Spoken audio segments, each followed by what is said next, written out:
guys. We're attempting the never-before attempted 2 laps and a golden retriever. Come on, let's go. Good. Kneel. No, no.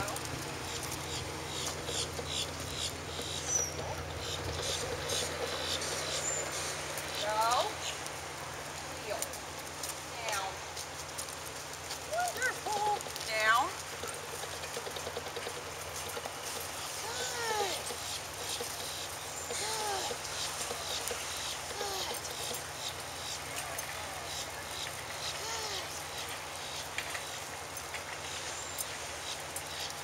This is identifying the troublemaker in the group. Down.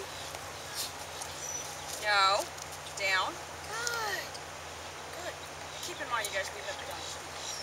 Not as easy as it looks. Good. Good. So when you've got it like this, I've got a 2-dog and a single dog, so I can page 2 of them at one time. The bind that you get into, look, we're drawing the crowd. The bind that you get into is the dog on the outside is going to have to react faster. So generally with that, if I'm going to do the turn away, I'm going to start the pager on the one on the outside first. All right, we don't have our sound boxes on because it would be too confusing. All right, man walking poodle. This could be the distraction that could be our downfall. All right, so I'm going to start my pager